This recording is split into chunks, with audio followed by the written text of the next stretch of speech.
Rules Committee to come to order, and thank you very much for joining us. To the Rules Committee, today the committee will consider H.R. 6199, Restoring Access to Medication Act of 2018, and H.R. 6311, Increasing Access to Lower Premium Plans and Expanding Health Savings Accounts Act of 2018, and H.R. 184, Protect Medical Innovative Act of 2017. The committee first will consider H.R. 6199. H.R. 6199 provides relief from the Affordable Care Act tax on the over-the-counter medications and modernizes the health savings accounts, which are known as HSA. This bill modernizes HSA rules in various ways to help more people use their HSAs effectively. The bill allows HSA-eligible plans to offer certain amounts of first-dollar coverage, flexibility, and allows coverage for certain services from a retail or on-site clinic that provides and also includes direct primary care arrangements. Next, we will consider H.R. 6311. H.R. 6311 expands the utility and use of tax-preferred health accounts to help individuals plan and save for their health care needs. It changes certain rules for HSAs to allow more people to qualify to contribute to an account, also increases the amount that can be saved tax-free for health care. As Republicans continue their efforts to reverse Obamacare's damage, policies of this bill will help lower premiums and increase choices for the American people. Last, we will consider H.R. 184. H.R. 184 repeals Obamacare 2.3% excise tax on importers and manufacturers of medical devices. The U.S. medical device industry has been a leader in the medical technology innovation and has counted on Congress several times to turn off this tax. The United States is a net exporter of medical devices, and the industry is an important contributor to the nation's economy, employing hundreds of thousands of people and manufacturing devices, not only for the United States but also foreign markets. The medical device tax stands in the way of developing life-saving treatments at affordable prices. It keeps these companies at bay for a tax that is a tax on their manufacturing, not their sales. Repealing the tax will result in greater investments in medical cures and hopefully help lower health care costs, with the ultimate goal to saving lives so that America may have the greatest health care system in the world. I'm delighted there are three witnesses are here. Before we move to our witnesses, and let me state at this time, without objection, any of our witnesses that appear today, without objection, will be able to enter into the record those items which they brought for the purpose of either in written or attachments to that. Before we go any further, we want to go to the ranking member, distinguished gentleman of Massachusetts, for any opening statement the gentleman would like to make. The gentleman's recognized. Thank you, Mr. Chairman. I want to welcome our witnesses. I also want to take a moment to acknowledge some of my summer interns who have served with great distinction this summer. Emma Allenbach from UMass Amherst. I think Rob Saylor, did I introduce? I did. He's also from UMass. Rob Saylor, also from UMass Amherst, and Alex Chilton from Clark University. So we've been blessed by some real talented people this summer, and so I wanted to acknowledge them. Mr. Chairman, let me just say that the measures before us do nothing to address the Republican sabotage of our health care system. Republicans passed a $2 trillion tax scam that depleted the Medicare trust fund. You cut 3 years off its life, and you raised insurance premiums 15% by zeroing out provisions to stabilize the insurance market. The Trump administration has targeted coverage for pre-existing conditions. Their move to allow insurance companies to offer policies that discriminate against people with pre-existing conditions. That includes things like cancer, diabetes, even opiate addiction. The Department of Justice has even said that it will not defend pre-existing condition coverage in court. I mean, it's unbelievable. And we're still waiting for the President's plan to lower prescription drug costs. He promised a proposal that has yet to materialize while Americans deal with the surging drug costs. It is malpractice for this House to be considering something on health care that fails to address the chaos that you and the President have caused. These bills aren't even paid for. They would add between $70 and $95 billion to our deficit. And for what? The bills on health savings accounts would help the same people you prioritize with your tax scam, the wealthiest Americans. Working people don't have the extra income for a health savings account. More than 44% of Americans can't even afford a $400 emergency right now. And the medical device tax doesn't even kick in until 2020. This isn't urgent. Addressing matters like gun violence, protecting the dreamers, and reversing your sabotage of our health markets are. Apparently, you're fine continuing to ignore the most pressing issues that we face. You're in charge for now, so you can prioritize these bills designed to help the wealthy and corporate special interests instead.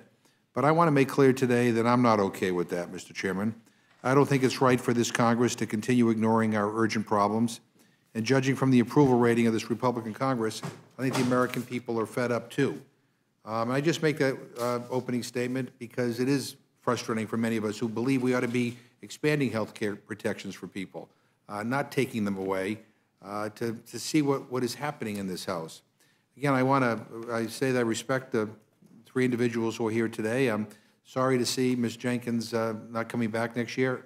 She and I both co-chair the House Hunger Caucus, and I admire her commitment to helping the most vulnerable. And Mr. Levin, who is a legend, will not be coming back, and I'm sad about that as well. But I'm also sad that we're dealing with this legislation when there is so much else that is pressing that we ought to be dealing with. So with that, I yield back my time. Thank you very much. By the way, the gentleman could make sure he reads the bill, the world's greatest health care plan that fixes all of those things. The gentleman has voted for it at least one time here at the Rules Committee. I tried to offer it, but I couldn't get you to vote for it. Well, but how about again? So well, I'll offer it. I would love to make it an order on the floor. We could have that full debate. So if you'd like, I can offer that as an amendment. Good. I'd love to have you be on the bill, and it'd be an opportunity to, but I'll take you up on what you just said. All right. And maybe I can convince you to vote to make it an order. there you go. All that right. might happen. I'll try. Once again, I would like all of our witnesses to know that the gentleman, Mr. Montgomery, and I sincerely like each other. We disagree on policy, but we just found what we agreed on, and that is the world's greatest health care plan. And so it's up to me to see if I can pull that off. Not up to him, it's up to me. I would like to acknowledge we have, I have two interns, really three that are here at the Rules Committee, but two that are visiting us today. Molly Nelson from Dallas, Texas, rising senior at Colgate University, majoring in classical studies. Molly, welcome. And Alex Mace from Dallas, Texas, rising junior at University of North Texas, majoring in political science. And I'm delighted that they are with us again today. Yes, sir. And I didn't notice another one of our interns behind me, Sadala Farah from the University of Michigan, who's with us here today. So Big Blue. Yeah. Anyway, thank you. Big Blue. Wow. Well, he's sitting back there. Jim acknowledged him. So welcome. We're delighted that you're with us, and each of you from Dallas, Texas, we're delighted to have you also. Okay, so here we go. We're going to have an opportunity. I think we said we were going to go to 6199 first. So, Ms. Jenkins, is that you? Yes, thank you. That is. The Chairman. distinguished gentlewoman is recognized. Thank you, Mr. Chairman. Thank you, Ranking Member McGovern and distinguished members of the Rules Committee.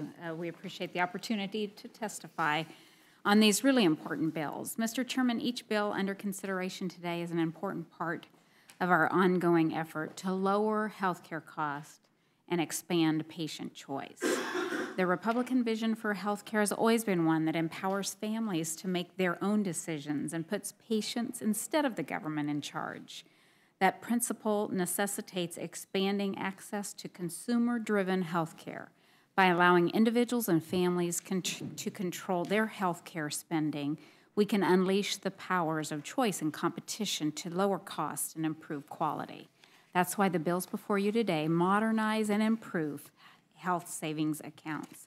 Lowering healthcare costs starts with simple things like halting some of the negative consequences from the Affordable Care Act tax increases. These tax increases were imposed to pay for some of the ACA's new entitlement spending, but they've caused significant increases in healthcare costs. Several provisions in these bills you're considering today delay or repeal some of the law's most egregious taxes. All of these bills have cleared the Ways and Means Committee and with minor modifications have been combined together for the floor. In H.R. 6311, there are policies that expand the utility of tax-referred health accounts to help individual plans and others save for their health care needs. The bill allows both spouses to make catch-up contributions into the same HSA, something that's not allowed today. It creates a reasonable grace period, 60 days, between the time of coverage through an HSA-eligible plan and the establishment of an HSA for the purpose of reimbursement for medical expenses. It nearly doubles the amount that HSA-eligible individuals can contribute to their HSAs, helping Americans save more to pay for their ever-increasing health care expenses. The bill also permits funds in flexible spending arrangements, FSAs, to be rolled over to the following year, letting people save more money and plan ahead for their health expenses. The bill also takes major steps to increase access to HSAs by allowing working seniors enrolled in Medicare Part A to be eligible to contribute to an HSA. It gives all enrollees in catastrophic and bronze plans, the Obamacare plans with $6,000 of average deductibles, access to an HSA so that they can save pre-tax for their out-of-pocket cost. Furthermore, it removes Obamacare's restriction on who can purchase the lowest premium catastrophic plan, opening them up to everyone. And lastly, H.R. 6311 delays Obamacare's health insurer tax for an additional 2 years, which would otherwise increase the cost of insurance premiums through a nearly $27 billion excise tax for 2020 and 2021 collectively. CBO has previously estimated this tax increases premiums up to 2.5%. This will maintain the premium reduction from the bipartisan 2019 delay and give insurers and small businesses more certainty. The second bill, H.R. 6199, modernizes HSA rules in various ways to help more people access HSAs. The bill allows HSA-eligible plans to offer a certain amount of first dollar coverage in their plan designed without losing their HSA eligibility. This means HSA plans can offer telehealth services or primary care appointments without a deductible. The bill allows coverage for certain medical services from retail or on-site clinic and direct primary care arrangements with HSA plans. It also permits contributions to an HSA if their spouse has a health FSA, which is prohibited today. Another common sense provision in the bill allows rollovers from other tax-advantaged health accounts to be used to fund HSAs. In addition, 6199 fully repeals Obamacare's nonsensical prohibition on using tax-advantaged health accounts to purchase over-the-counter medicines. This Obamacare tax increased healthcare costs and burdens on doctors and patients. Over-the-counter medications are often the frontline treatment for many common illnesses and for the maintenance of chronic disease. I've personally worked on this provision to restore access to the Medication Act since 2011, and I'm glad to see that it is in this underlying package. This bill also adds menstrual products and certain qualified physical activities to the list of eligible items that can be paid for with tax-advantaged dollars, offsetting a portion of their cost.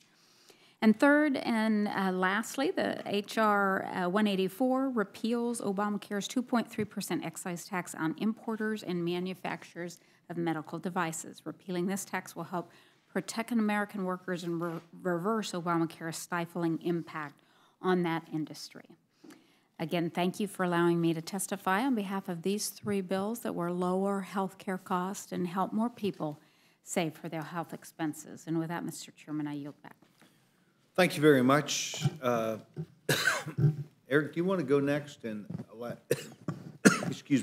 you to lay out the Republican plans, then Mr. Levin will be able to respond back accordingly, I assume, to all three. Distinguished gentleman from Minnesota's recognized. Sounds good. Thank you, Mr. Chairman. Chairman Sessions and Ranking Member McGovern and the rest of the committee members, thank you for giving me the opportunity also to testify on H.R. 184, the Protect Medical Innovation Act, which will repeal the medical device tax and help patients and the companies that create life-saving and life-improving medical devices. Now, I think, Mr. Chairman, we all know that the medical device industry is truly an American success story. It employs hundreds of thousands of people across the country. In Minnesota alone, more than 35,000 people are employed in this sector. And most medical device companies are small businesses. In fact, 80% of them have fewer than 50 employees. 93% of them have fewer than 500 employees. And all of the employees at these companies earn higher than average salaries. We are a net exporter from the United States, one of the few areas where we are a net exporter actually in this industry. And so when the tax went into effect, Mr. Chairman, it was a job killer. We immediately saw the loss of jobs in our economy, up to about 29,000 according to some estimates. And that's because it is an excise tax. It's not a tax on your profits. It was designed as a 2.3% excise tax on your sales.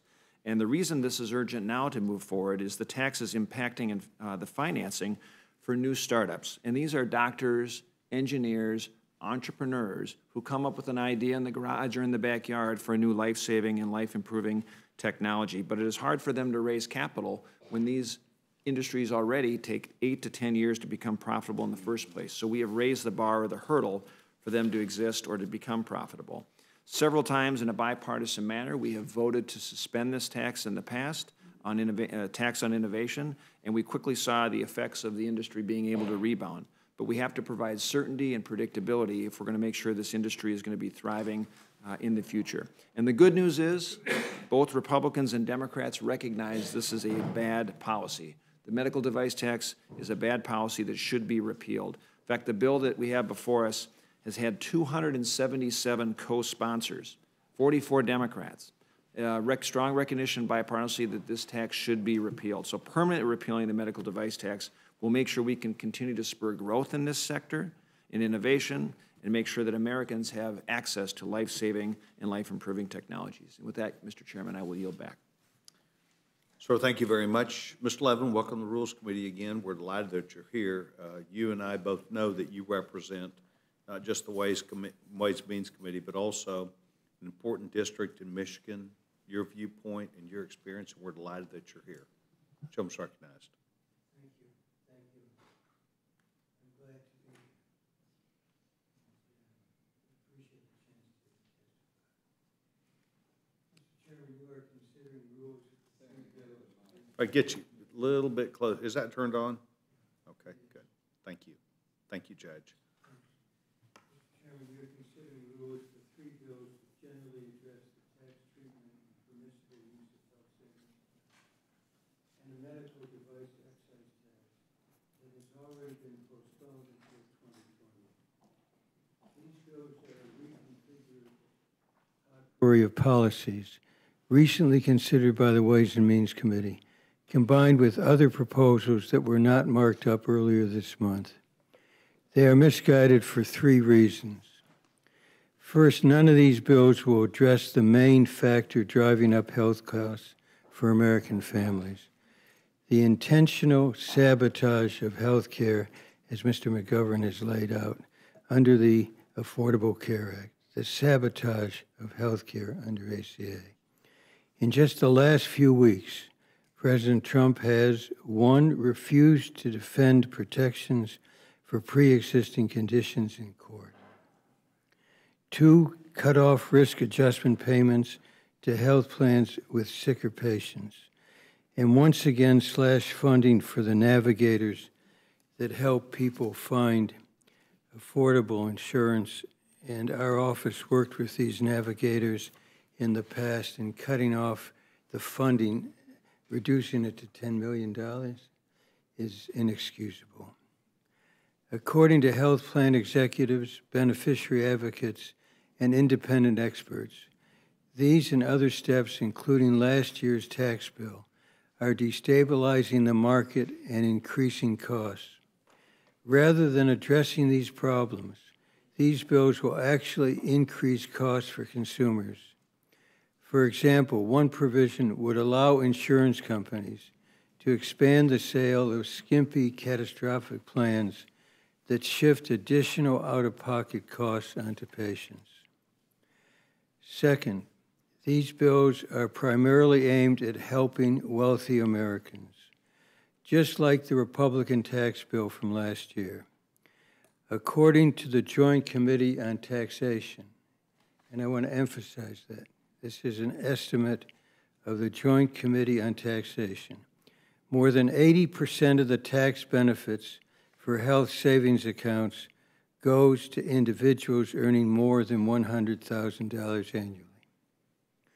We discussed that in the Ways and Means Committee, and one of my colleagues referred to a different estimate. It isn't one that is acknowledged as scientific. The only one we have, an objective analysis, is from Joint Tax. And I repeat that. More than 80% of the tax benefits for health savings accounts goes to individuals earning more than $100,000 annually. As Mr. McGovern has pointed out, very few families with modest incomes can afford the high out-of-pocket expenses required under HSA plans. And third, none of these bills are paid for and will therefore add to our nation's rising debt. While we are waiting for the CBO's final analysis, and I assume maybe it will come tomorrow, though you will probably proceed without it. Previous estimates show that H.R. 184 on repealing the medical device tax will cost about $20 billion over 10 years. H.R. 6311 on expanding HSAs and delaying a tax on the health insurance industry could cost up to $50 billion. And H.R. 6199 on expanding HSAs, including for over-the-counter medications and for gym memberships, will cost roughly $20 billion. So when you add these up, the result likely is up to $90 billion being added to our nation's debt, increasing pressure to cut vital programs like Medicare and Medicaid. I asked Chairman Brady at the Ways and Means markup, will you pay for these bills? Because the argument of the Republicans is that they don't have to be paid for in committee, that can be done after Ways and Means Act. We've objected to that policy. So I just said to him, will these be paid for before these bills come to the floor? And as indicated in the releases on it, he said categorically, no. No. Let me just mention what I think is really at work here. And I do so only because I think it's important for the public to understand what's really at play here. Because these bills, most likely, even if they're passed by the House, will never see the light of day this year. So what's going on here? So I quote from an article in The Hill of the 19th of July. The bills on the House floor, and I'm just quoting from this article, next week, could give victories to the bill sponsors who are also vulnerable in November. Representative Peter Roscom, Republican of Illinois, a subcommittee chairman on Ways and Means, who is facing a tough reelection in the suburban Chicago district, is sponsoring several of the bills on expanding health savings account. And my distinguished colleague who's here, and distinguished he is, Representative Eric Paulson, Republican of Minnesota, who also faces a tough race in suburban Minneapolis, could get a boost from a passage of a bill he's championing, repealing the medical device tax. But overall, the measures slated for consideration are minor and won't make a major dent in premiums, according to Joe Antos, a health care expert at the right-leaning American Enterprise Institute. In quotes, they're all little adjustments. They really There are really not much to them, he said, while noting that the bills could prove valuable politically by generating good headlines. After last year's repeal failure, he said, and this is a quote, "This characterizes what Republicans will even be able to consider in health policy for the rest of the year." So what we're doing here is bringing up bills that will not become law in all likelihood, that dramatically will increase the deficit, dramatically. And that in terms of the health savings accounts will benefit a small minority of people, many of whom have already received advantages through your legislation. So I come here, it's kind of sad that this is what we're doing at this time of year when there are so many issues that should be considered. So many health, the chairman of the committee said that they might try to act on the action of the administration regarding risk adjustment payments. But where's the legislation? Where is it? And then the navigators, it's just unfathomable. And pre-existing conditions, the decision not to defend legislation that protects for pre-existing conditions, to let one judge essentially threaten the health care coverage for millions of people with pre-existing conditions. That's what we should be talking about here today. I yield back. Thank you. Mr. Levin, thank you very much. Mr. Levin, you referred to politics and said there might be some advantage for doing this for Mr. Paulson, perhaps Mr. Roscom. Do you think that that would be because people agreed with it or because people disagreed with it, that it would be some advantage?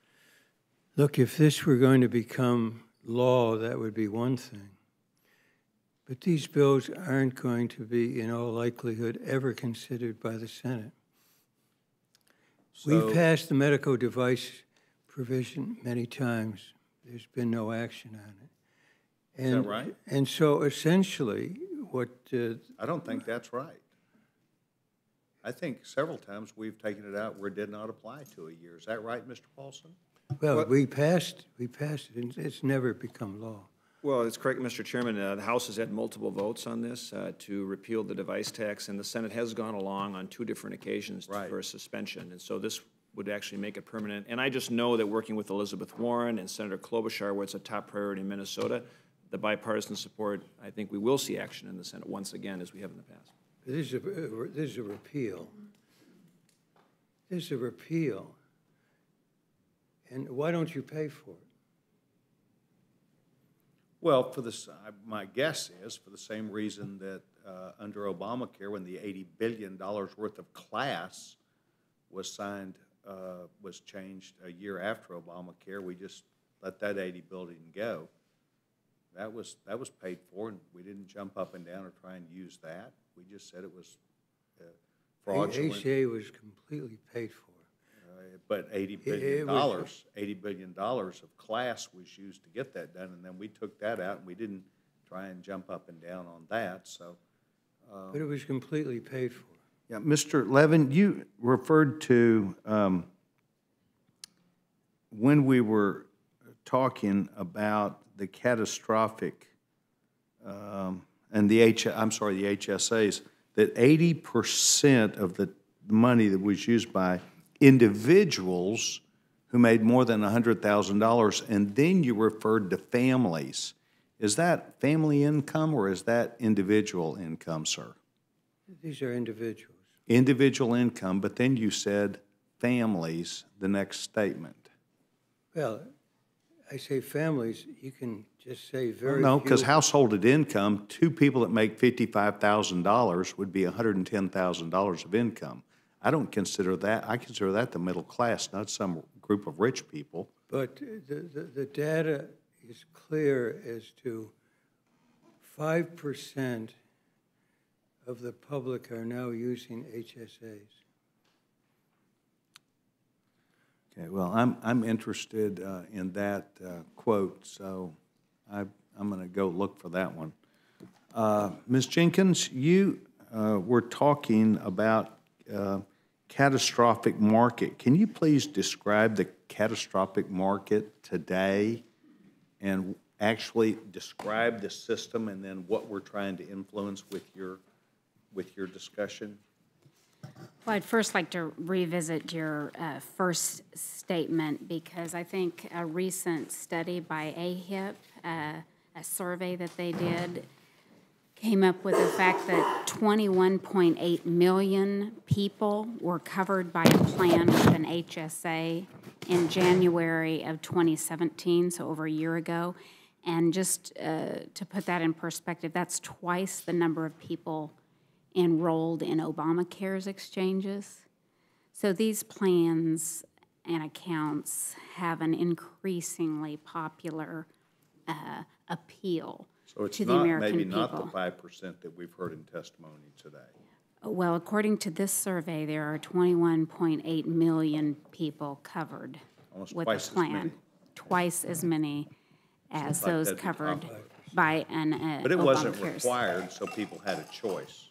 No, this was because they chose to do it, not because it was the law of the land. So I think that's an important distinguish to make. And the catastrophic plans, I think everyone understands, that doesn't cover much. And it's just, when someone hits a really rough patch, and that's not real health insurance. And that's what I think Republicans are trying to get to at the end of the day here, is putting people back in control of their health care plan. If that's what they want, then that's what they can buy. If they want something that is more broadly applied to their family or in their personal situation, they can buy that. And I think that's just at the base of what we're trying to do here, is to give people more options and put them back in control of their health decisions rather than the federal government. Is catastrophic health care part of an HSA? I think it is, but I'm not sure of the term that you're using. I know under, hospitalization, is that the same term? I'm not on Ways and Means, so I'm not really sure of the use of that term, catastrophic. It's easy for me to think what I think it means, but is it a part of an HSA? I believe you can use the HSAs for if we pass this. Okay, thank you very much. Chairman Cole? I actually don't have a lot of questions because we have seen these bills before, but I'm very glad to see them again. And it's interesting to me that we've had a lot of Democratic support for the repeal of the medical device tax. I think that is a significant thing. I think, again, in their efforts to finance the Affordable Care Act, my friends used a number of measures that they didn't much like themselves.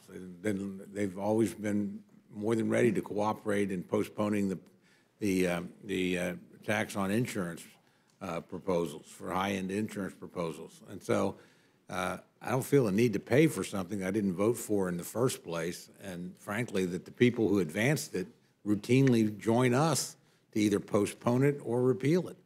That seems to me a flaw in if people that came up with the plan, this was the best way they could finance it, was stuff that they wouldn't vote for themselves once it was actually going to come into practice.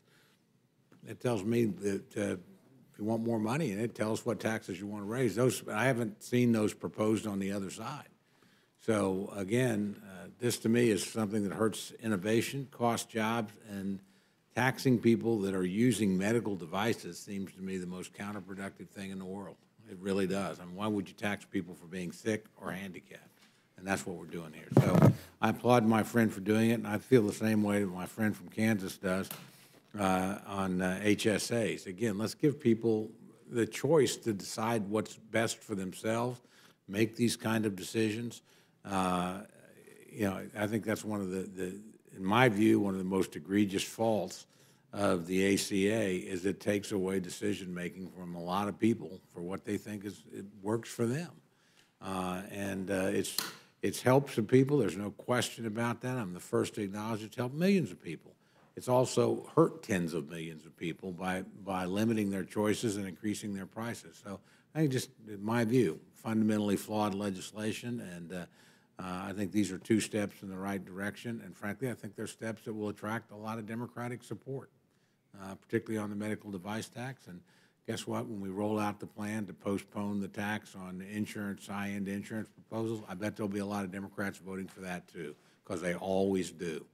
So again, they want to finance a program with mechanisms that they themselves don't want to enforce. I think it's kind of hypocritical then to ask Republicans to support them.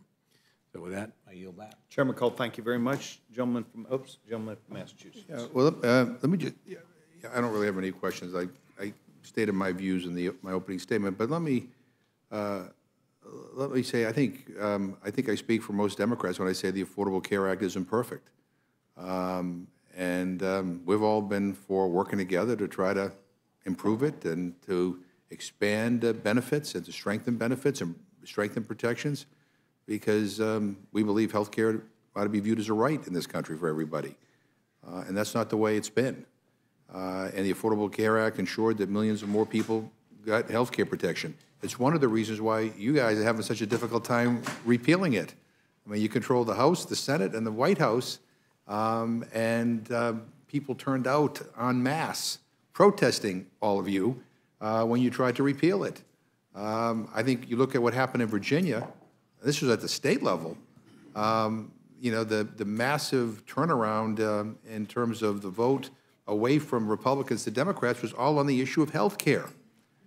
You know, people want to make sure that they have health care and that it's reliable and that it's real. I mean, maybe there's a fundamental philosophical difference about whether or not, you know, health care ought to be a right or not. We believe it ought to be a right. It's not perfect. I'm happy to revisit the medical device tax. I wish it was paid for. You know, and if we were truly interested in strengthening health care in this country, we'll be coming together to try to find pay-fors. But that's not what this is about. I mean, you know, and many of my Republican friends have said this publicly, you know, that they want to go out, they can't repeal the Affordable Care Act outright. They want to see if they could chip away at it and have it die the death of 1,000 cuts. I get it. You know, there's a difference. But we want to strengthen health care in this country. We want to expand health care protections. We want people to have the very best, not just the Donald Trumps of the world, who have a lot of money, but everybody ought to have access to good quality, affordable health care. So, again, I appreciate everybody being here. I regret that we're dealing with these bills that, again, continue the attack against the Affordable Care Act. You know,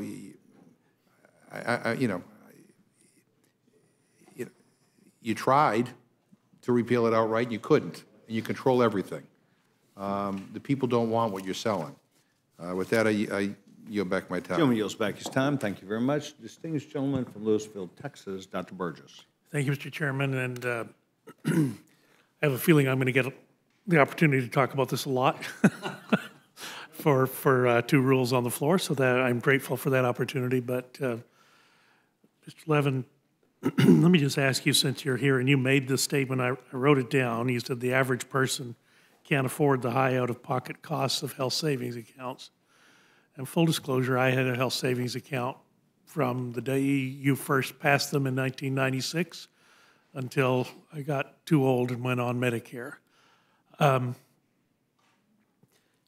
HSAs do have a high deductible. That's what that's what made them HSAs. But I got to tell you, and I was used to a high deductible. I dealt with it. That's why you put the money into a health savings account, so you'll have the dollars to deal with an illness should it happen. But I got to tell you, I've never seen anything like the deductibles that I ended up with in Obamacare. I mean, $6,800 for a Blue Cross HMO plan? I mean, who can afford that? That means a kidney stone in the middle of the night that takes you to the emergency room, you end up with a $4,500 bill, and you say, well, I hope insurance covers it. No, they don't kick in for until you put out another couple of grand. That's what I think Mr. Paulson and Ms. Jenkins are trying to address. I welcome the fact that we're expanding HSAs and making them more useful. there's no question that philosophically we disagree about the effects of the Affordable Care Act. I think it made health care more unaffordable for more people. That's certainly what I hear about when I go home. But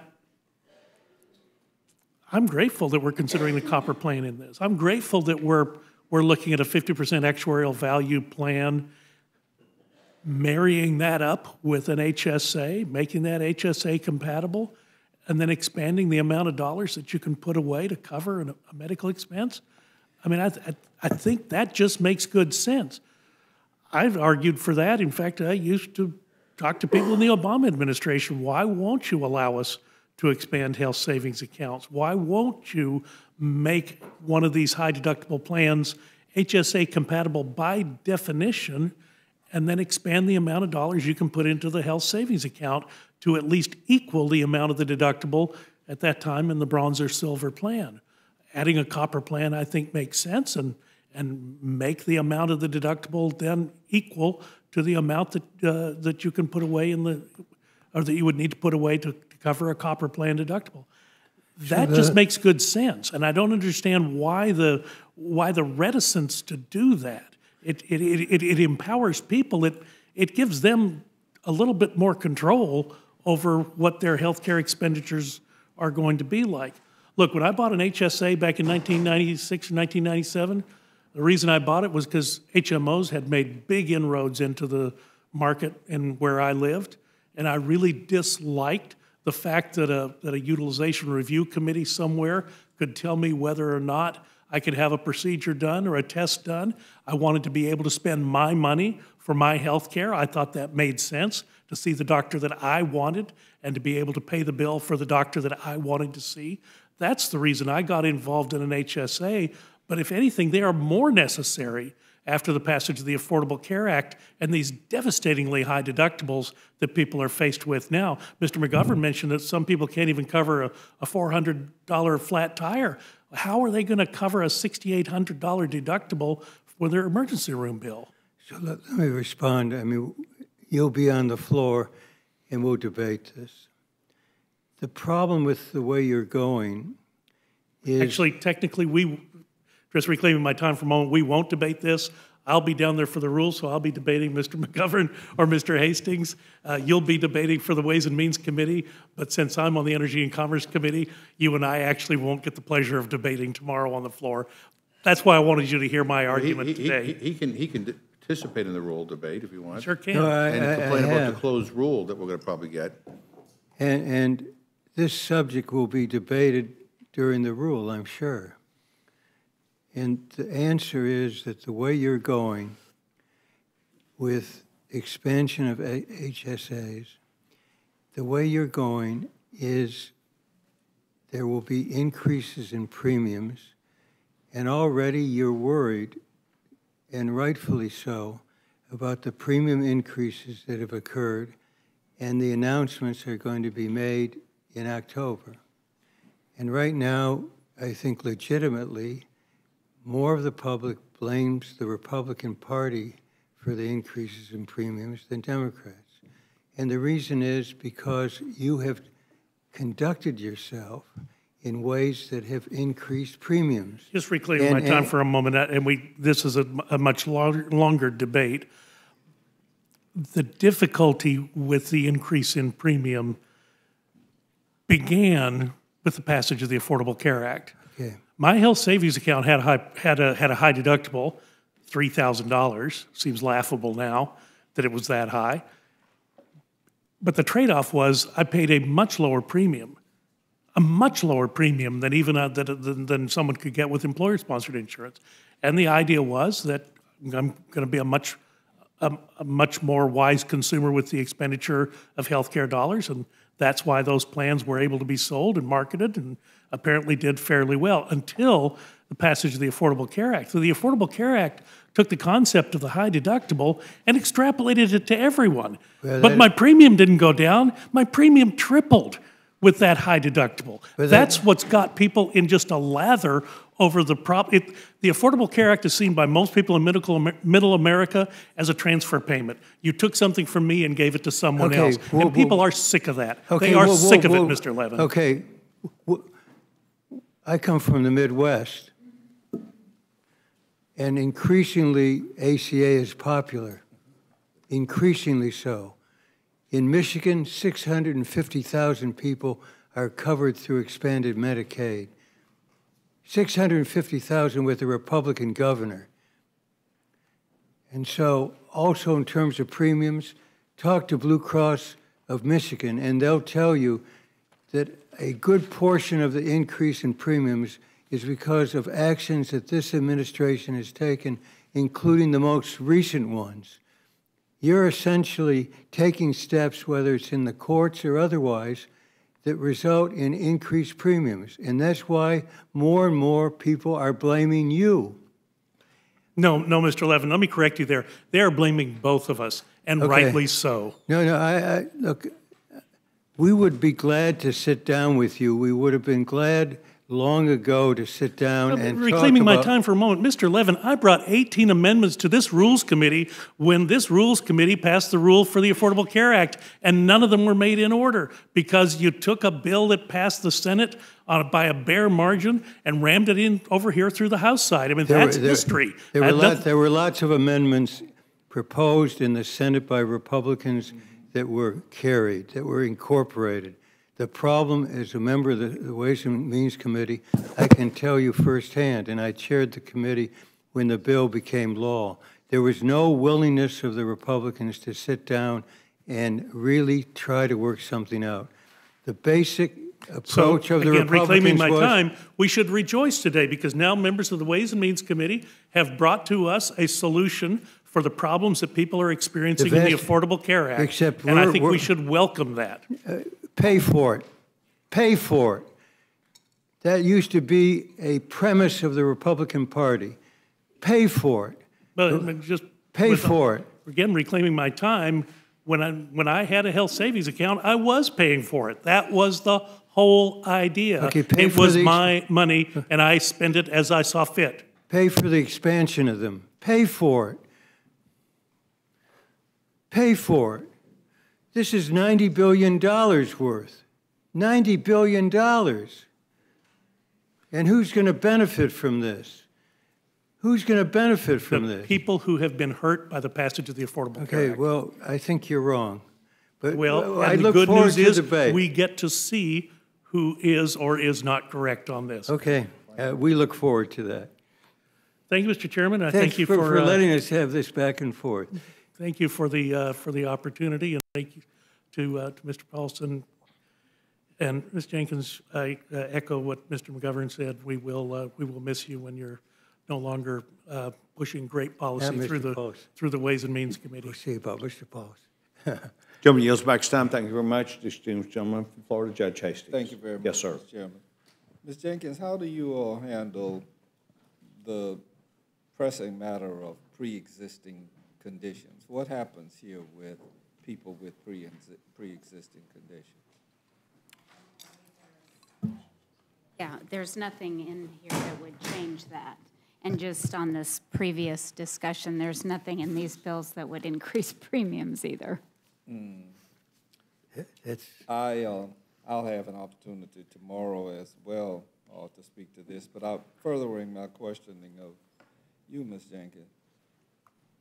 The health savings accounts, seemingly at least a large percentage of them benefit people that make more than $100,000 a year.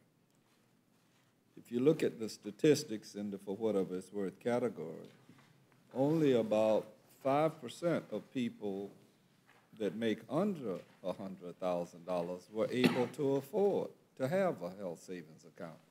How do you all address that particular matter? Well, this, we've already had this debate maybe before you came in.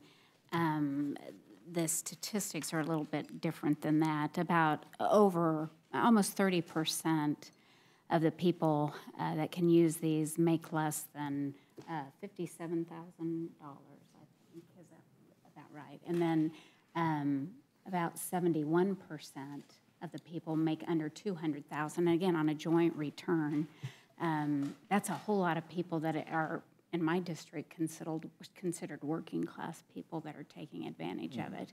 And so what we're just trying to do is give people more options. You know, obviously we still have the subsidies for people who are unable to pay for that. This just helps working class families. Well, Mr. Hastings, yes, I think there was debate about this in the committee, but I just repeat, according to the data we have that's reliable, 5% of the people with income under 5% of the people with income under 100,000 have HSAs. that's what I It's thought. 5%. Yeah. And therein lies a large part of the problem. And I think what my friend from Texas, Mr. Burgess, ignores, that all of this began with 42 million people in the United States of America having no insurance.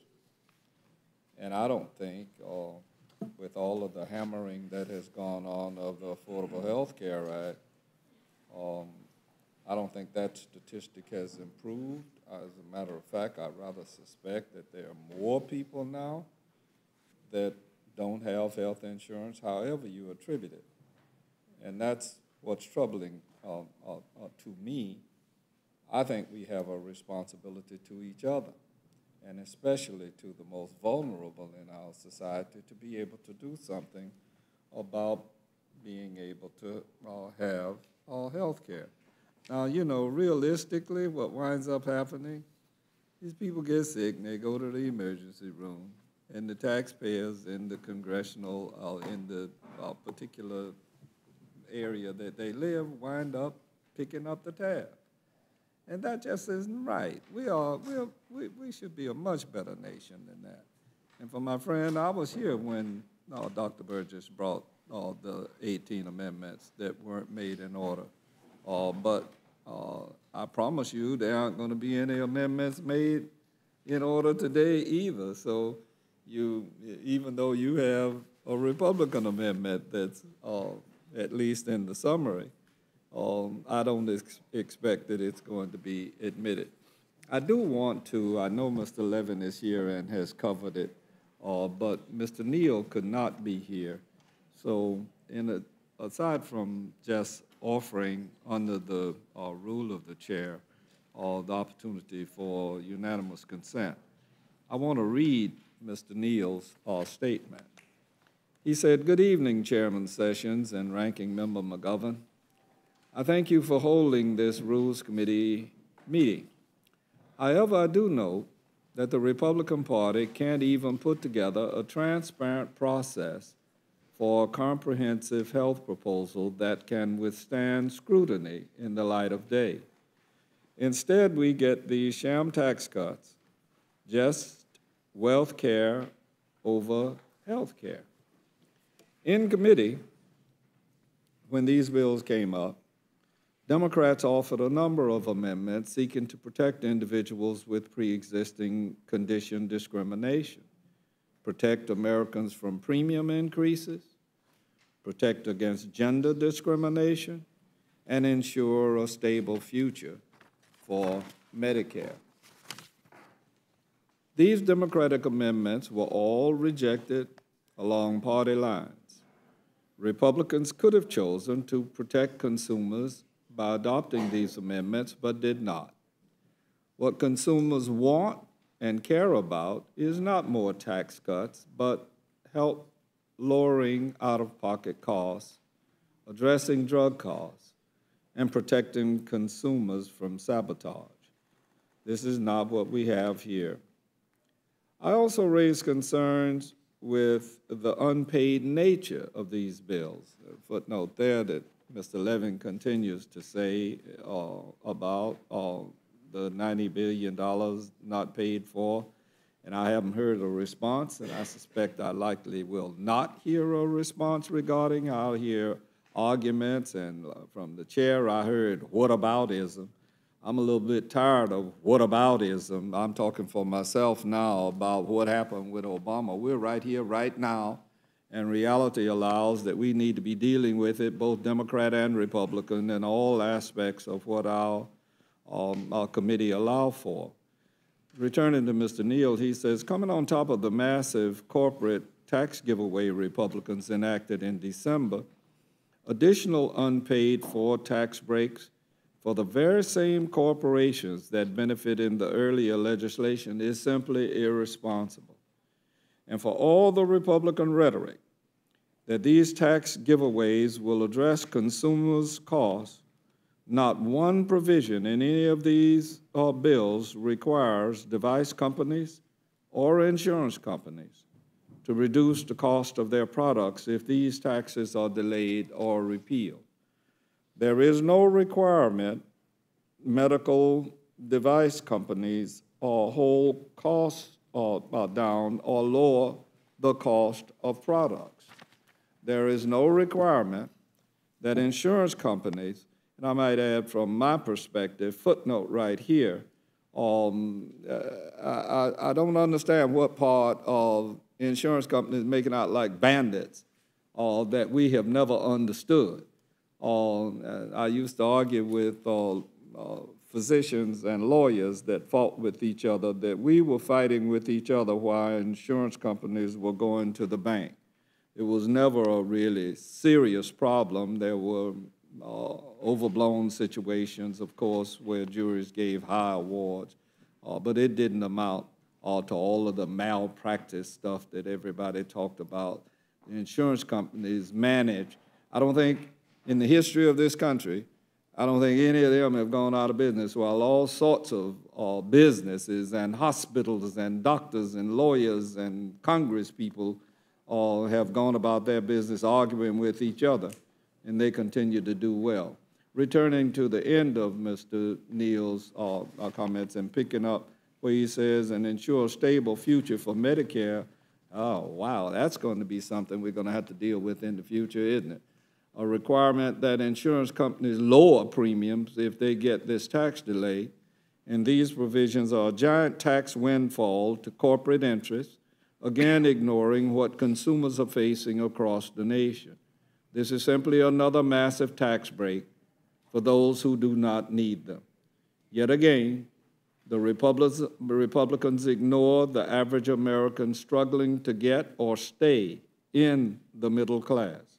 Those who do not have $400 in the bank to pay for an emergency will not benefit from a bill that raises the contribution limits for a tax-preferred account to $6,650. What we should be doing instead of this is taking steps to undo the Republican sabotage of the marketplaces. For example, H.R. 5155, which I introduced, meaning Mr. Neal, with Ranking Member Pallone, would stop the sale of junk plans and invest in the education and outreach and shore up provisions that keep insurance affordable for families. Chairman Sessions and Ranking Member McGovern, in conclusion, I object to the bills and the process. And with that, Mr. Chairman, I yield back the balance of my time. Mr. Hastings.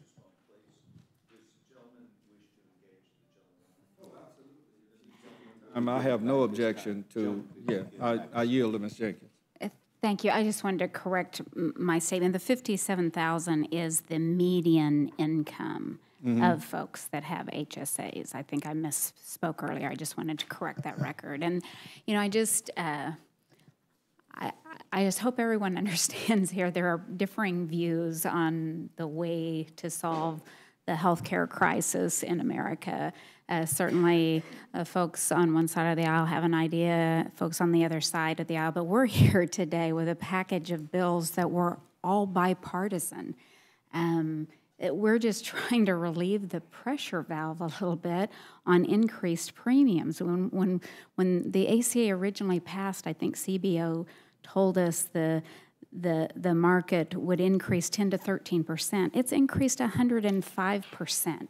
So we thought today was a great day where we could all come together with bipartisan bills. These bills have co-sponsors from both sides of the aisle just to relieve a little of the pressure. So I'm a little bit puzzled by why we wouldn't want to find common ground and move forward what we can all agree on. You know what, Ms. Jenkins? We didn't find common ground in the Affordable Care Act, and you aren't finding it here. You may have a few sponsors or co-sponsors of the particular legislation, but the critical thing here is we're moving ahead without sitting down together. They ought to lock all 535 of us up here in Congress until we come up with a sensible solution for a problem that all of us know exists. I mean, it would be one thing if this was something coming out of the blue. All of us have had health complications of our own, let alone the people that we know and the loved ones that we've lost. We don't spend enough money on research. We don't even have, if we're looking 20 years out, we don't have enough nurses, we don't have enough doctors. I could go on with what we are not doing, and yet we are gabbing back and forth here about who is responsible. We spent I came here to Congress in 1992 advocating universal health care. I still have that same feeling, and I disagree with Chairman Sessions that this is the greatest health plan in the world. It ain't. I've been to Denmark. I've been to some other countries in the world where everybody has health care and everybody can get by in life. And here we have the greatest country on earth, and we cannot come up with a sensible health care solution. Shame on all of us.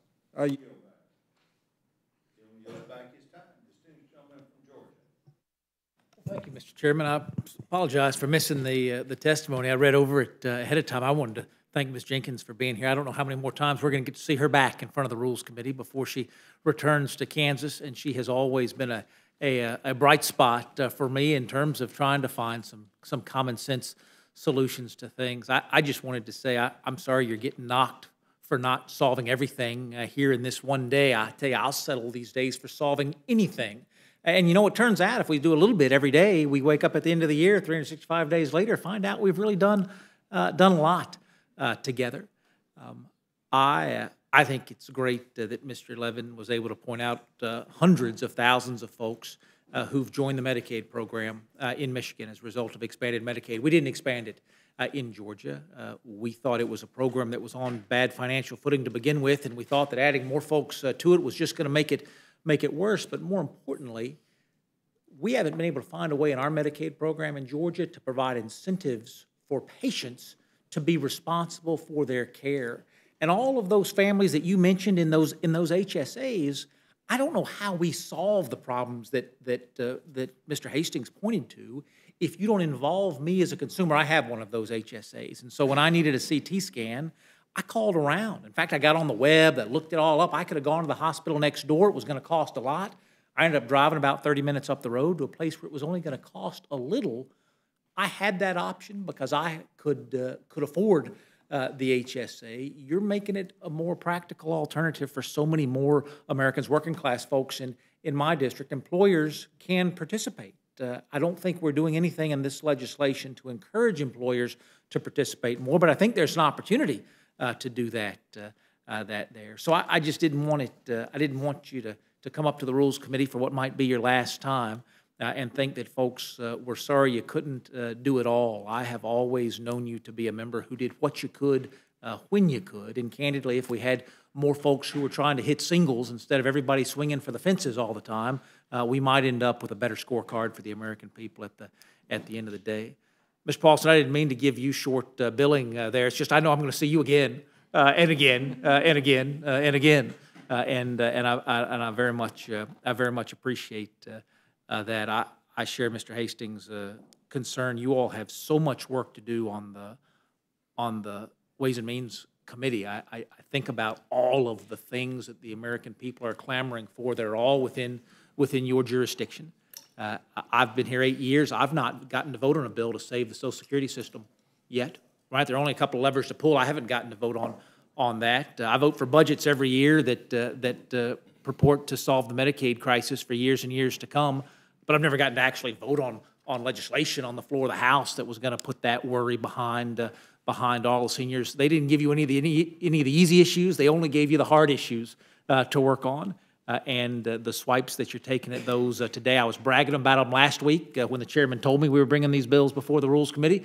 Told everybody back home we were going to be making a difference this week, and I just want to tell you how much I appreciate the work you all do on the Ways and Means Committee. I know we don't always get to talk about it up here as if it's done in a bipartisan way, but I look at those co-sponsor lists. I look at who it is that's trying to come together and make a difference. And I won't. I'm not going to put Mr. Levin on the spot, but I've even seen a smile break out on his face a time or two for some of the good work we're doing together around here, and I value that. So thank you all for being here with us tonight. Mr. Chairman, I yield back. Gentleman, just back. It's time. Thank you very much. Distinguished gentleman from Colorado.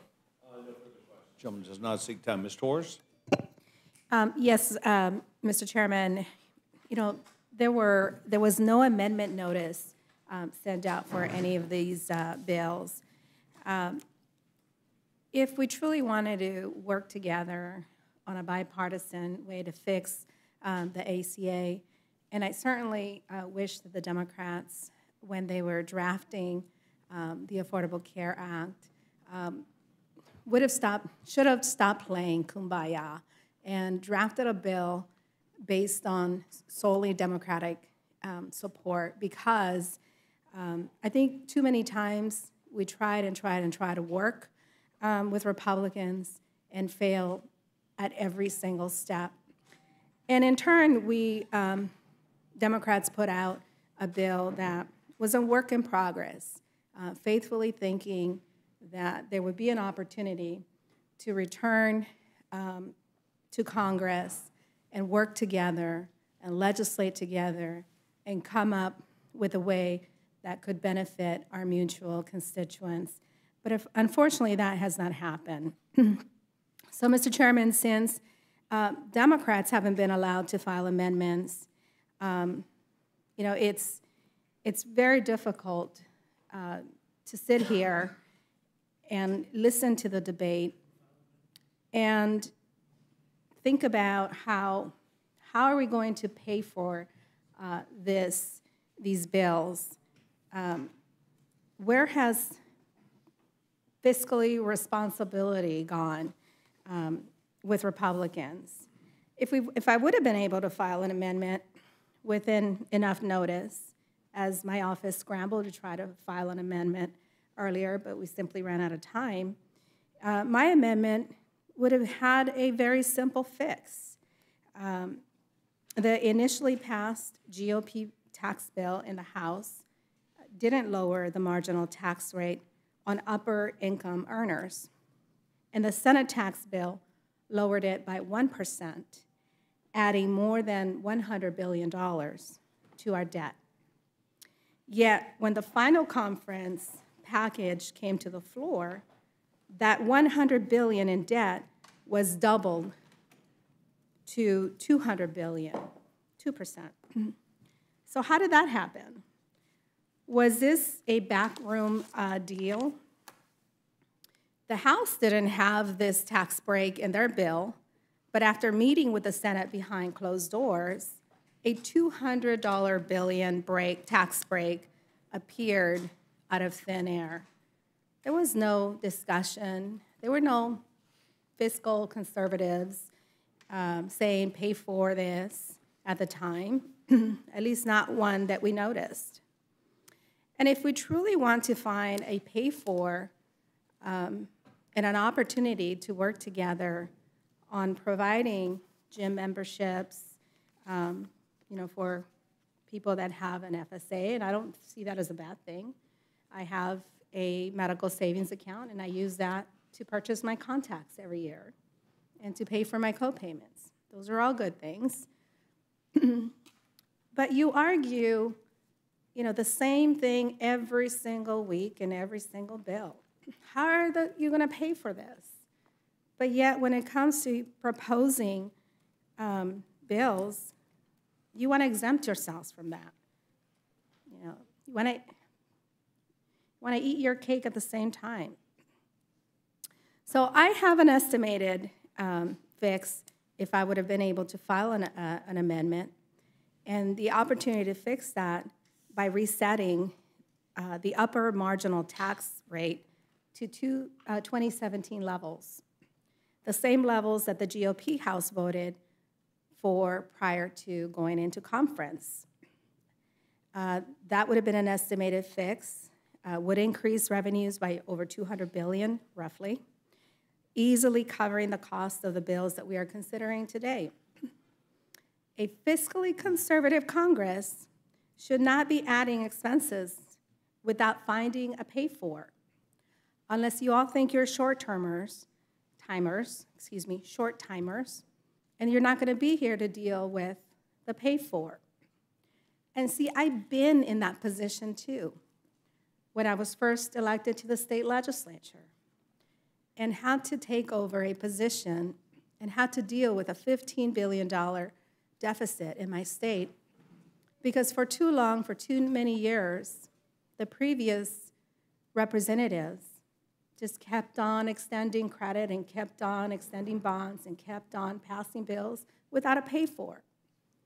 So I had to learn the hard way to live within the means.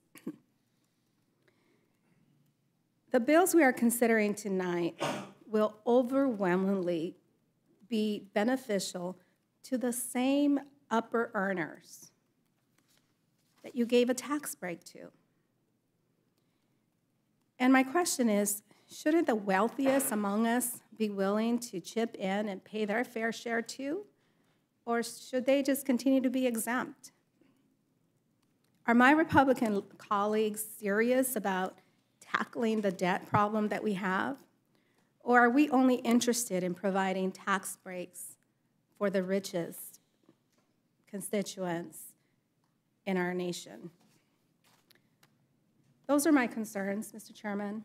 I'm deeply disappointed that we couldn't come together on issues here that we actually support as Democrats, that we want to see move forward, but we want to see those fixes move forward in a way that we're not going to continue to stress out our future generations with a wall of debt that we don't have a pay for, that we have no way of figuring out how we're going to make ends meet for the future generation.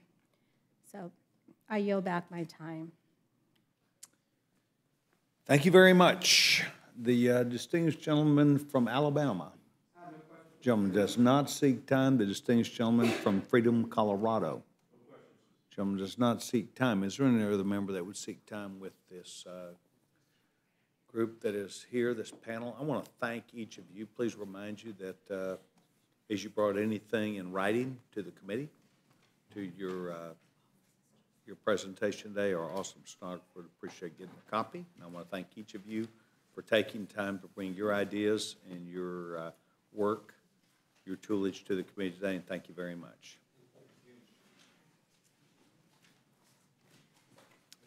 Is there any other member that would seek to have time to give testimony today to H.R. 6199, H.R. 6311, H.R. 184? Seeing none, this now closes the hearing portion of today's hearing.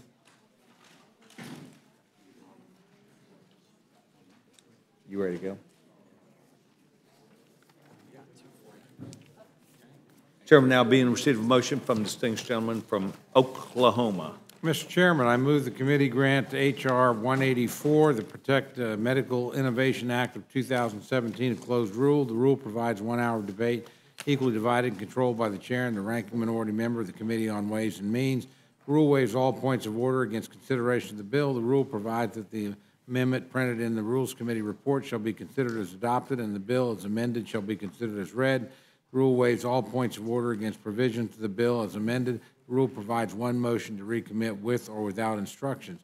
Section 2 of the rule provides for consideration of H.R. 6311, the Increasing Access to Lower Premium Plans and Expanding Health Savings Accounts Act of 2008, under a closed rule. The rule provides 1 hour of debate, equally divided and controlled by the chair and ranking minority member of the Committee on Ways and Means. The rule waives all points of order against consideration of the bill. The rule provides an amendment in the nature of a substitute consisting of the text of Rules Committee print 115-83 shall be considered as adopted, and the bill as amended shall be considered as read. Rule waives all points of order against provisions in the bill as amended. Finally, the rule provides one motion to recommit with or without instructions. Thank you very much. You've now heard the motion from the distinguished gentleman. I'm going to take just 1 second, yield it to myself. Rule number 1, H.R. 184, Protect Medical Innovation Act of 2017, H.R. 6311, Increase in Access Lower Premiums Plan, Expanded Health Savings Accounts Act of 2018. And rule number 2, H.R. 6199, Restoring Access to Medication and Modernization Health Savings Act of 2018. These will allow 1 hour debate under each of these by the Ways and Means Committee. Provides motion to recommit, and then under rule number 2, floor management tools for the district work period that would take place in August. Is there amendment or discussion to this, distinguished gentleman from Massachusetts? Mr. Chairman, you inspired me, so I have an amendment to the rule. I move the committee amend the rule to additionally provide for consideration of your bill, H.R. 1275, the world's greatest health care plan, and make the necessary corresponding changes in the rule. Discussion? I'm really opposed to this because it ain't the world's greatest health care plan. But anyway, I'll go along with Jim with this. Yeah, we believe in accommodating even views we disagree with. So I want to thank the gentleman.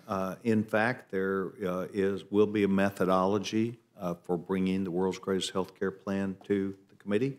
I'm going to make sure that I visit all of my colleagues that are on this panel to make sure that they understand that the world's greatest health care plan will provide a tax credit to every single American, a family that will receive that if they do not receive the health care benefit from their employer. A family of 4 will receive $8,000 for them to buy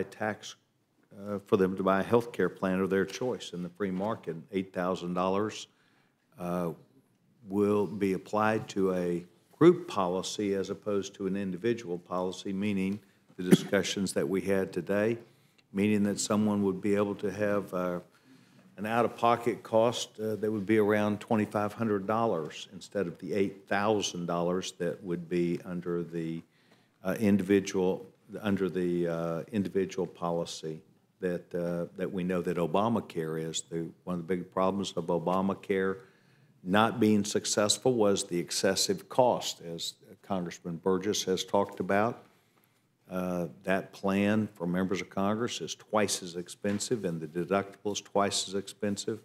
And so I do appreciate the gentleman helping us out. There will be a time, perhaps very soon, where we are able to talk about the world's greatest health care plan and advantage for every single American to either have the tax credit for a family for $8,000, or if they work, they could keep their benefit that they receive from their employer. And so I appreciate the gentleman. I'm just not sure that we're ready. I've not talked with the whole committee about this, but we will plan to do that. We'll plan to come visit each of you 4 too, so that we can understand the facts of the case about how awesome this world's greatest health care plan is. But I appreciate I'll hold my breath. I promise to come see you. Mr. Chairman? Yes, sir.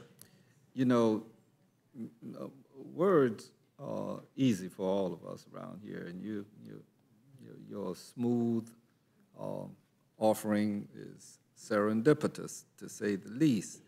But what matters here is votes. And so we'll see how we vote in this regard on the so-called world's greatest health care plan. Gentleman seek additional time? No. Gentleman does not seek additional time. So I thank the distinguished gentleman. Vote now be on the McGovern amendment. Those in favor signify by saying aye. Aye. Aye. Those opposed, no? No. Noes have it. Distinguished gentleman from Florida. Yes, Mr. Chairman. I have an amendment to the rule, and I think it's the next one, isn't it? Yeah, okay. Then I yield. Okay, we now are going to vote on rule number 1. The distinguished gentleman from Oklahoma has brought the motion. Those in favor signify by saying aye. Aye. Those opposed, no. No. Ayes have it, ayes Ask for have a it. roll call. Gentleman, ask for a roll call vote. Clerk will poll the committee. Mr. Cole? Aye. Mr. Cole, aye. Mr. Woodall? Aye.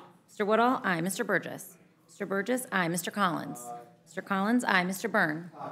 Mr. Byrne, aye. Mr. Newhouse? Aye. Mr. Newhouse, aye. Mr. Buck? Aye. Mr. Buck, aye. Ms. Cheney? Mr. McGovern? No. Mr. McGovern, no. Mr. Hastings? No. Mr. Hastings, no. Mr. Polis? No. Mr. Polis, no. Mrs. Torres? Mrs. Torres, no. Mr. Chairman? Aye. Mr. Chairman, aye. Clerk will report the total. 8 yeas, 4 nays. The motion is agreed to. Accordingly, the distinguished gentleman from Louisville, Texas, Dr. Michael Burgess, will be handling this for Republicans. The gentleman from Florida, Mr. Hastings, will handle it for Judge Democrats. Hastings will be handling this for Democrats. Chairman, now being in receive a motion from the distinguished gentleman from Oklahoma, rule number 2. Mr. Chairman, I move the committee grant H.R. 6199, the Restoring Access to Medication and Modernizing Health Savings Accounts Act of 2018, a closed rule. The rule provides 1 hour of debate equally divided and controlled by the chair and ranking minority member of the Committee on Ways and Means. The rule waives all points of order against consideration of the bill. The rule provides that an amendment in the nature of a substitute consisting of the text of Rules Committee Print 115-82 shall be considered as adopted, and the bill as amended shall be considered as read. Excuse me. The rule waives all points of order against provisions in the bill as amended. The rule provides 1 motion to recommit with or without instructions. Section 2 of the rule provides that on any legislative day during the period from July 27, 2018 through September 3, 2018, the journal of the proceedings of the previous day shall be considered as approved, and the chair may at any time declare the House adjourned to meet at a date and time to be announced by the chair in declaring the adjournment. Section 3 of the rule provides that the Speaker may appoint members to perform the duties of chair for the duration of the period addressed in Section 2. Section 4 of the rule provides that each day during the period addressed by Section 2 of the resolution shall not constitute a calendar day for the purposes of Section 7 of the War Powers Resolution. Section 5 of the rule provides that each day during the period addressed by Section 2 of the resolution shall be not constitute a legislative day for purposes of Clause 7 of Rule 13. Finally, Section 6 of the rule provides that each day during the period addressed by Section 2 of the resolution shall not constitute a calendar day or legislative day for purposes of Clause 7C 1 of Rule 22. You've now heard the motion from the distinguished gentleman from Oklahoma. There's their amendment or discussion to that. Distinguished gentleman from Massachusetts, Florida. Thank you, Mr. Chairman. Yes, sir. I have an amendment to the rule, and I move the committee make in order and give the necessary waivers for the amendment to H.R. 6199 by Representatives Duncan and Desjardins, number 1, which would expand deductible medical expenses to include dietary supplements such as over-the-counter vitamins, minerals, herbs, and fiber. And I would note, Mr. Chairman, with these 2 rules, we now arrive at 95 closed rules, the most in the history of the United States Congress. I predicted 2 weeks ago that when we come back in September and before we leave, whenever we finish up going toward the midterms, we will reach 100. Now, it may not sound like very much, but somewhere in history, it's going to be recorded that this was the most closed Congress to the constituency that members represent and to the representatives of those people. So I just want that to be on record that we're inching up on 100. Somewhere in September, we'll reach it. And I think that that's a very bad thing for this institution. Thank you, Mr. Chairman. Thank you very much. I did not hear a motion. You did, yeah. Excuse me, you do have an amendment, okay? I would like to respond to the gentleman, tell him that this Congress has done more tax bills related to getting our economy moving properly, more tax bills related to fixing our health care problems, more, and this will be 3, by the way. The 3 is the number we're going, 3 bills that would count in these closed rules. Not just 2 closed rules, but 3, because there are 3 bills. And that we will continue to bring forth tax bills that the gentleman knows and understands by either party would be closed rules. They would be closed rules, and either party, because that's what you do with tax bills, and that we will continue to bring good ideas about trying to make the tax code work for regular people, normal middle-class people, for gathering jobs and making them move. So I do appreciate that. I would. Yeah, I have a pretty good understanding of the jurisdictional confines and the fact that Ways and Means and Appropriations come up this way. But you know what's wrong with this institution? Doing the same thing the same old way. There are times that need to change, and these are those times. Now, the simple fact of the matter is, I read Mr. Neal's comments into the record. He indicated that they had amendments in our committee, and I see absolutely nothing wrong. I think Ms. Torres was correct when she commented that some members may not have had an opportunity to even offer an amendment, whether it was going to be made in order or not. Now, I understand the dynamics that you put forth, and you have the prerogative of the majority. But when the deal goes down, you still wind up with 95 closed rules. I don't care which committee of jurisdiction they came from, and the record is going to record it that way, not that you have so many tax bills, many of which went absolutely nowhere, just like these 3 are going. Yes, sir. Well, and just like the Desjardins or Duncan amendment that you bring up, that would be very powerful for a lot of people. The decision was made not to include that, but I appreciate the gentleman bringing it here, because I think it is also a good idea. I don't know that it will fit under the bill. So further discussion, seeing none, the vote now be on the amendment from the distinguished gentleman from Florida, Judge Hastings. Those in favor signify by saying aye. Aye. Those opposed, no. Aye. No. Noes have it. Gentlemen, ask for roll call vote. Clerk will poll the committee. Mr. Cole? No. Mr. Cole, no. Mr. Woodall? No. Mr. Woodall, no. Mr. Burgess? Mr. Burgess, no. Mr. Collins? Mr. Collins, no. Mr. Byrne? Mr. Byrne, no. Mr. Newhouse? Mr. Newhouse, no. Mr. Buck? Nope. Mr. Buck, no. Ms. Cheney? Mr. McGovern? Aye. Mr. McGovern, aye. Mr. Hastings? Aye. Mr. Hastings, aye. Mr. Polis? Aye. Mr. Polis, aye. Mrs. Torres? Mrs. Torres, aye. Mr. Chairman? No. Mr. Chairman, no. Clerk will report the total.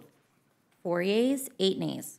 The amendment's not agreed to. Further amendment or discussion? Seeing none, the vote now be on the motion from the distinguished gentleman from Oklahoma. Those in favor signify by saying aye. Aye. Those opposed, no. No. Ayes have it, ayes have it. roll. Gentlemen, ask for roll call vote. Clerk will poll the committee. Mr. Cole? Aye. Mr. Cole, aye. Mr. Woodall? Aye. Mr. Woodall, aye. Mr. Burgess? Aye. Mr. Burgess, aye. Mr. Collins? Aye. Mr. Collins, aye. Mr. Byrne? Aye. Mr. Byrne, aye. Mr. Newhouse? Aye. Mr. Newhouse, aye. Mr. Buck? Aye. Mr. Buck, aye. Ms. Cheney? Mr. McGovern? No. Mr. McGovern, no. Mr. Hastings? No. Mr. Hastings, no. Mr. Polis? No. Mr. Polis, no. Mrs. Torres? Mrs. Torres, no. Mr. Chairman? Aye. Mr. Chairman, aye. Clerk will report the total. 8 yeas, 4 nays. The motion is agreed to. According to the distinguished gentleman from Louisville, Texas, Dr. Michael Burgess will be handling this for Republicans. Mr. Torres from California. Ms. Torres will be handling this for Democrats. Judge, do you want to ask your question? Do we have additional work this week? Yes. At this time, it is possible to have a meeting tomorrow at 3 o'clock if NDAA pops itself out as we projected it will from the conference report. So otherwise, I'll see you tomorrow at 3 o'clock, but pending that announcement. Thank you very much for the work in the committee today.